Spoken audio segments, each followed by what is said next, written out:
Welcome once again to another edition of Good Books Radio, underwritten by audiobooks.com. Try one for free. My name's John Cook, and I'm your host this week, and with me today is Greg Kucera, and his book is The Truth About Hydrofracking and the Next Great American Boom. Greg Kucera is a father, grandfather, and professional engineer with a master's in environmental engineering and environmentalist with over 35 years of experience in the natural gas and oil industry. He is also president of the Virginia Oil and Gas Association. Greg has worked in the field on the frack crews, done the engineering designs for fracks, and managed facilities with more than 200 employees. He's actually seen the fracks created deep in the ground. Greg understands the fracturing process and how important it is to our children, our grandchildren, and the security of our nation. Greg, welcome to the program. Well, good to be here, John. You admit something that I'm very much a victim of, because until I came across your book, I hadn't seen a whole lot of good news about fracking. That's probably, as an industry, it's been one of our biggest problems, is we're very logical, left-brain people, and we haven't done a good job of putting the message out. I think the assumption was, I had it 5 years ago, well, this isn't a big deal, people figure it out. Mm-hmm. But sadly, unless we tell them and help them explain and understand it, they don't, because it's not something they worry about every day. Yeah. And yet there's enough stuff going on out there in the media and on the internet to make people worry. And I'd like to touch on some of that from time to time, because you have some important responses to that. I did, by the way, since I encountered your book, I did find one other article that sort of tries to treat this objectively and scientifically in Popular Mechanics. Have you seen that piece about 10 common claims about fracking? Well, it seemed like there was one. That was probably a couple years ago, wasn't it? I didn't think it was that old, but maybe if it's recent, I didn't see it. There was one that they had out several. I was going to say a year or so ago, maybe, that I did see, and they did a nice job. The one I saw, they did a really nice job of it. I'm going to start with the first gas well, because you talk about that well, and when they were drilling for salt, and they ran into gas in the water in that well. Yeah, that was way back in West Virginia on the banks of the Kanawha River in 1815, and they were literally digging a hole in the ground because they wanted the salt, and well, at shallow depth, and of course you can imagine in 1815 they weren't very deep, so they encountered gas, and that's all it takes is just one spark, and they didn't have they had a gas well and they had a fire at the same time. So shallow gas has been very common, and they made a big deal in the movie Gasoline about the flaming faucets, but just like I mentioned in the book, we're seeing shallow gas in probably 25, 30 foot deep. The first experience of that shallow gas was 1639. It was a French, a Jesuit priest on the shores of Lake Erie, not far from where Cleveland is now. He actually dropped his torch, and literally that shoreline lit up and burned for 2 weeks, according to his diary. So shallow gas has been very common. If you think the Drake well in 1859, first commercial oil well, was only 59.5 feet deep. So most people, I'm not sure where you guys are down there, but here most of our water wells are 50 to 60 or 100 feet deep. So to drill into shallow oil and gas is very, very common. And that's what you say is attributable to the possibility of lighting the water coming out of the faucet as the gas that's in the groundwater. Right.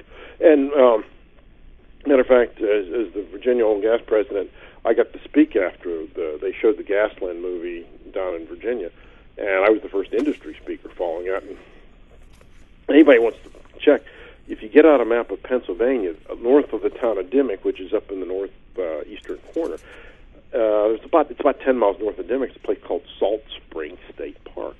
And I thought, as an engineer, I thought, that's kind of an odd name for a park. And I just wanted to find out where Dimmock was so I could kind of get my bearings. But I was curious enough to call the lady, John, that ran this park.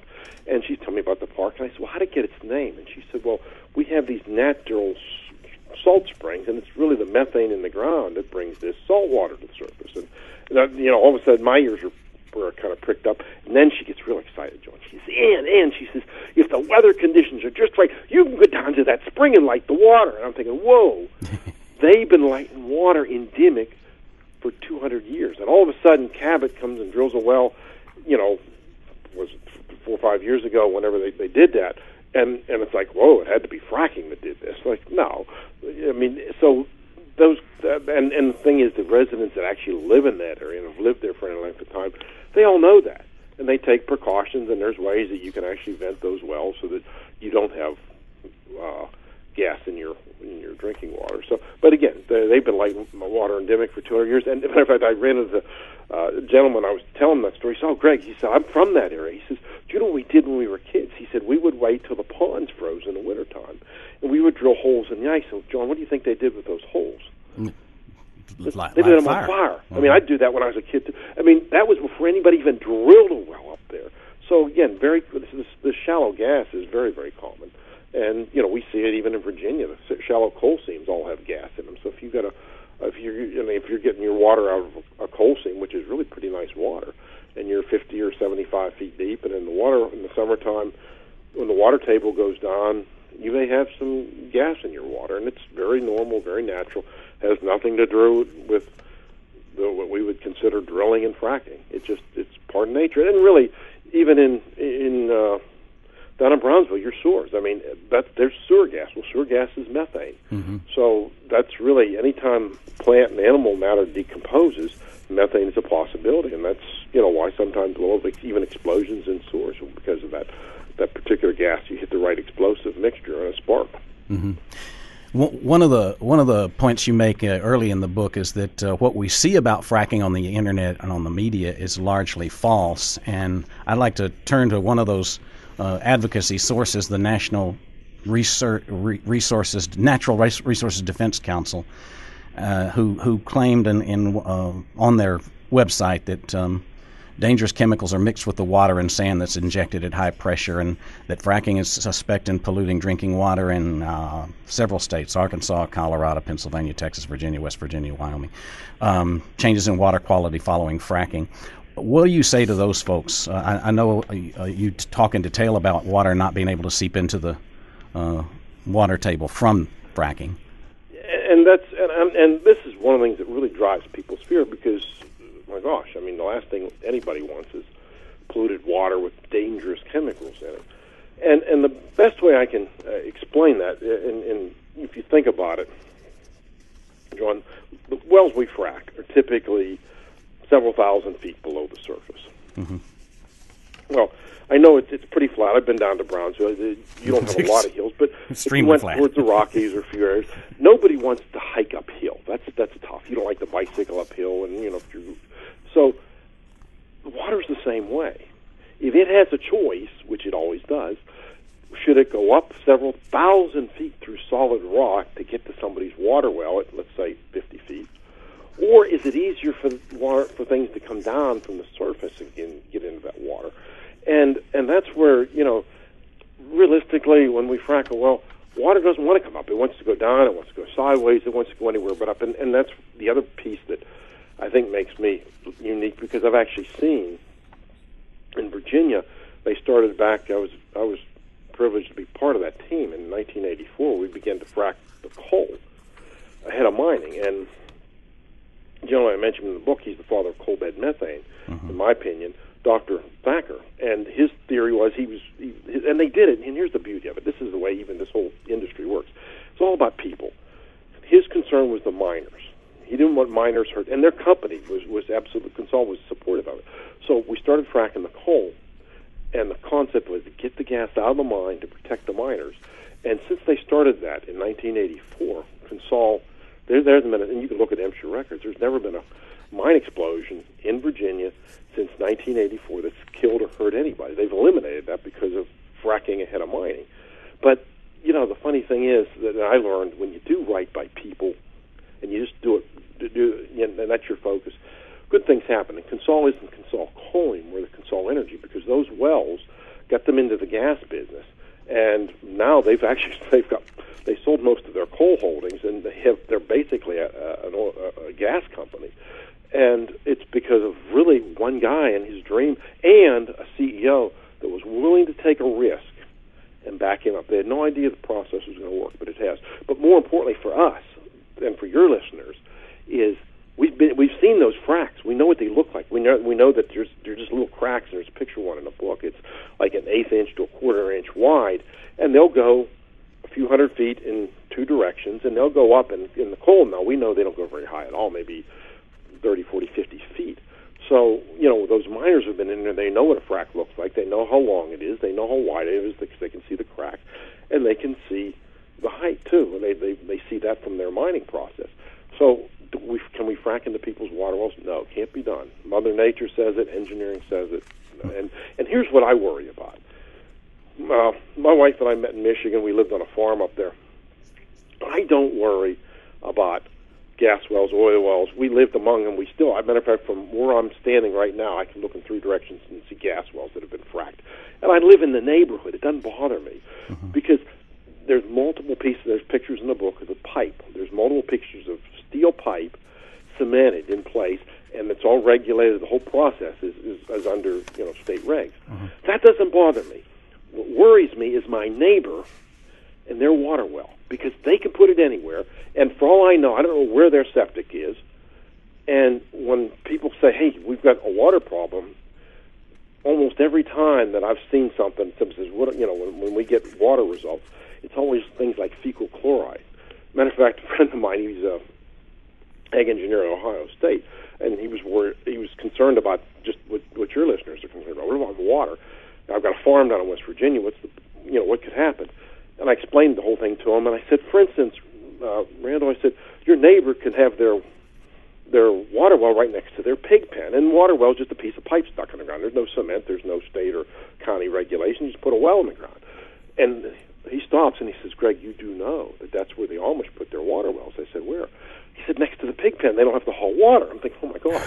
So we got a water well next to a pig pen. It's got a piece of pipe in the ground, and we got whatever's in that pig pen. You can go down along that pipe into the groundwater. And I'm thinking, people don't worry about that, but they're worried about something that's 5,000 foot, and you got pieces of pipe cemented in between it. And even now, the thing about these dangerous fracking chemicals, my God, what we're using today, most of what we're using is things that are very common to food or treating, water for drinking. So, this whole hazardous chemical business, many of the chemicals we're using, you can find them in your house. So there's been a lot of industry changes over the years. John, I hope that maybe helps people understand a little bit about what's going on. There are things to worry about, but that's not one of them. Okay, so there's not that much methanol, benzene, some of these carcinogens that are cited in some of the articles. I'm trying to figure out where those are. I'll be honest with you. Because here's what happens. I get to work with, clients that are, they're in the production business. They drill wells, they produce them, they sell the gas. And I get to work with the people that actually treat the water. In other words, what we do with water when it comes out of the ground, it's reduce, reuse, recycle. You clean it up, you reuse it for another frack. And I'm asking people, what's in your water? Where's all this benzene? Where's all this stuff at? And what typically is in produced water, we're seeing is sodium and calcium. Those are the two biggest ions that come out of there. So even this whole radioactivity business that people talk, it's like, where's the radioactivity? I don't get it. And what I find is, if I'm going to worry about radioactivity, I need to look at my granite countertop first, because that's more dangerous than anything comes out of a well. So, yeah, it's a lot of that. I mean, it's kind of it can be pretty scary stuff. But maybe here's something that folks can think about a little bit. We've been doing hydraulic fracturing since 1947, over 60 years.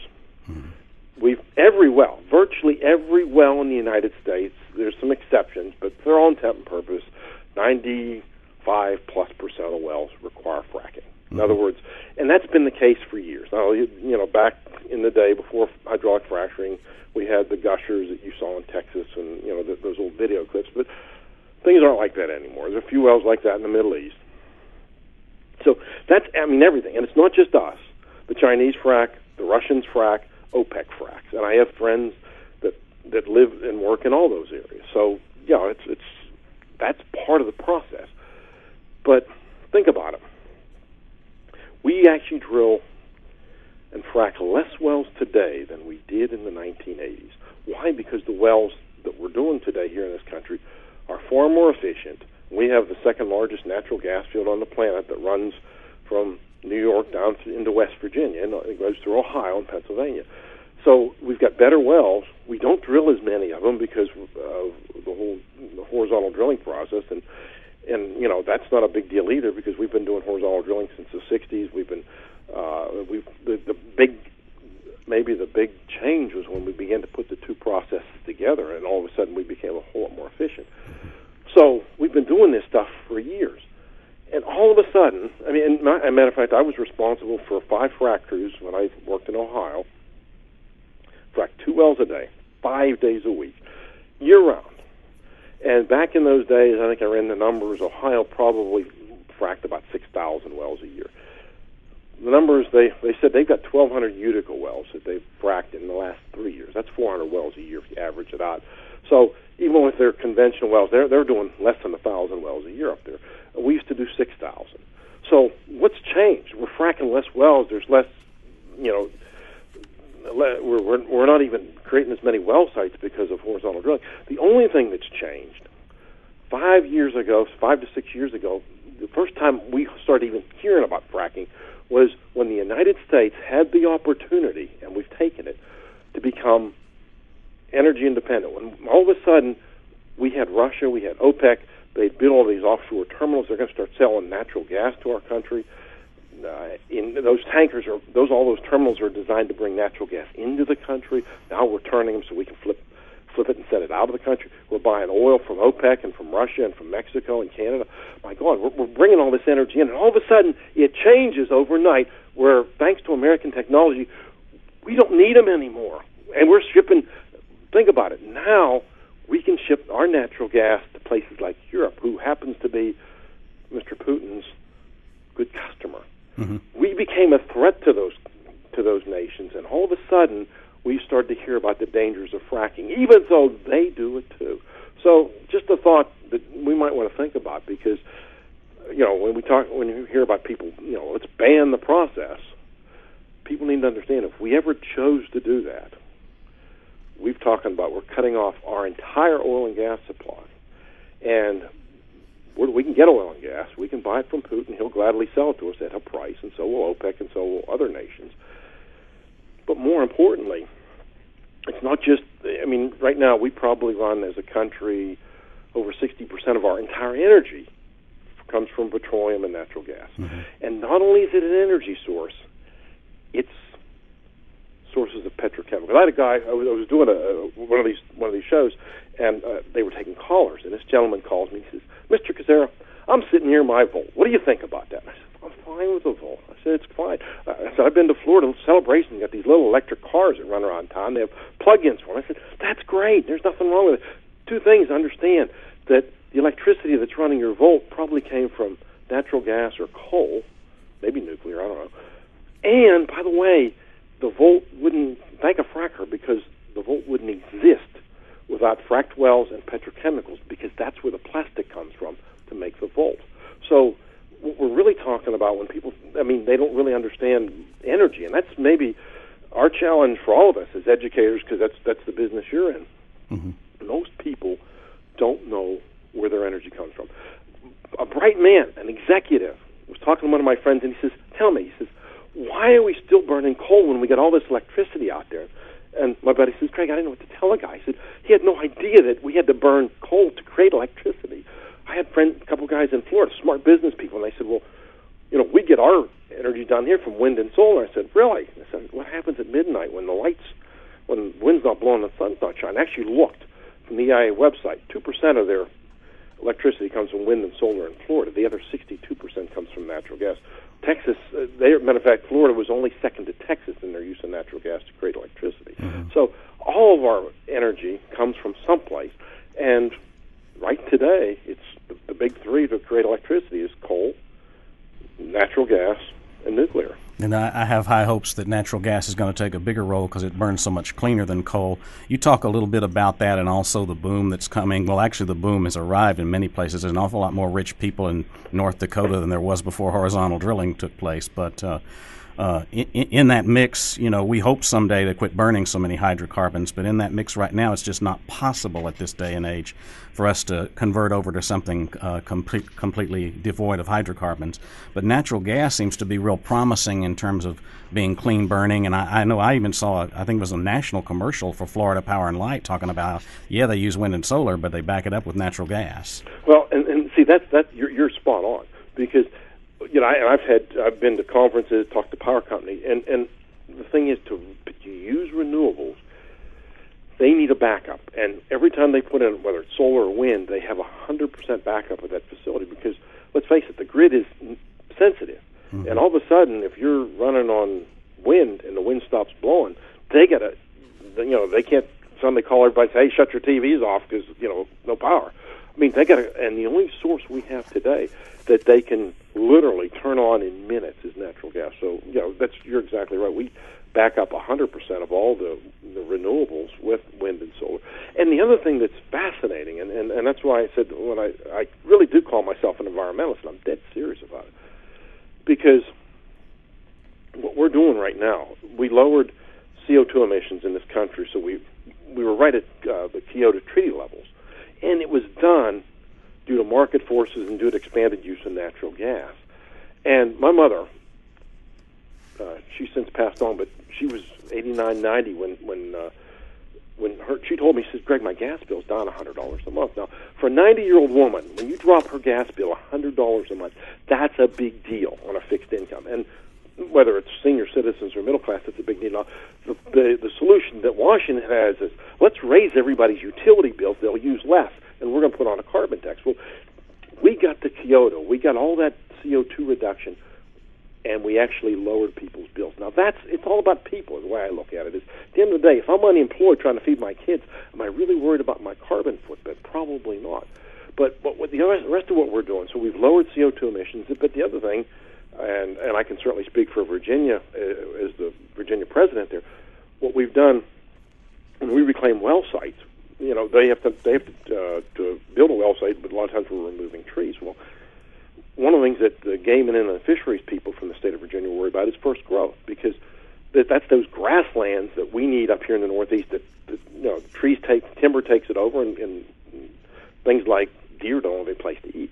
Well, when we reclaim a well site, we're creating this grassland. It's bringing back birds. It's bringing back wild turkeys and quail and deer. And even in the national forest, they can't cut trees, so the grasslands disappear. And of course, outside the forest, you have development. It's nice flat land. It's grassy. You build a shopping center there. So we're actually creating grassland. We're creating flyways for birds. Matter of fact, one of our drilling contractors, the VP, takes the Audubon Society out to the well sites to see birds. They haven't seen that part of the state in 4 decades.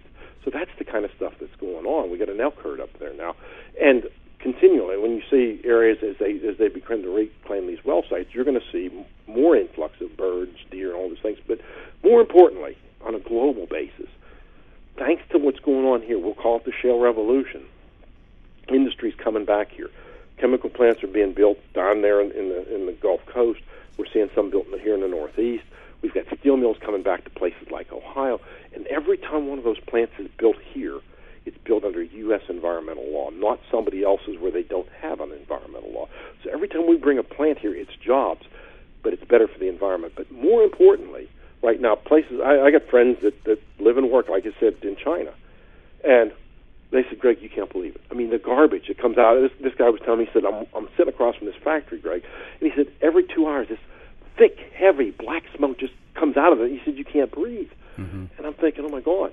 Now, if you're sitting in Texas or if you're sitting up where I live here in West Virginia, in Virginia, people think, well, what's the problem here? Well, everything that goes into the atmosphere goes somewhere, and eventually the wind brings it to us. We're still spaceship Earth. So anything we can do, and I'm big on, as a high school soccer coach, one of the things I do is I teach leadership to my seniors, and that's been really one of the keys to our success. And I would love to see the EPA exert leadership, because they can't regulate China or India or Pakistan, but those people still want clean air and clean water. They want what we want. They want a good lifestyle. They need energy to to live on. And they want some of the amenities that we have. Well, they're going to get them, and they're going to get them with coal, or they're going to get them with something. And if we can begin to ship some of our now abundant natural gas to those countries, to Pakistan, to India, to China, I mean, we could begin to change the planet, and hopefully maybe work with those folks to help them. Because at the end of the day, we all have to live on this planet, and they're going to get what we're going to get. And it always amazes me, because here we're my wife, I can tell you, we're sitting in the living room, John, and she gets all wound up because she goes with me. She understands this stuff, and she's, you won't believe it. The EPA studying cow farts, and I said, they're doing what?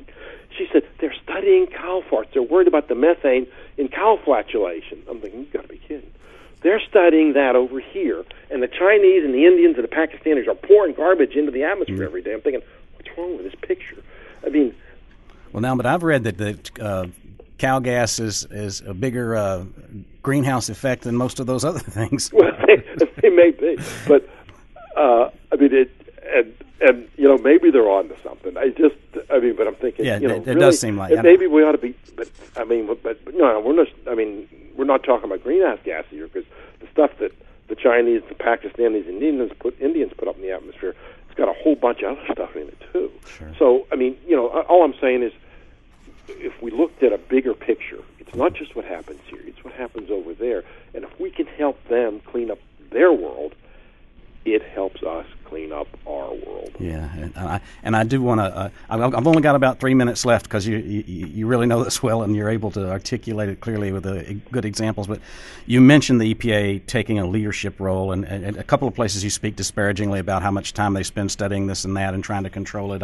I think that there's a lot of folks that just want to make sure that they mandate sound welling, drilling, and construction standards in all states, and protect the landscape from pollution, and even enhance using gas to replace dirtier fossil fuels. I think they want all that from the EPA.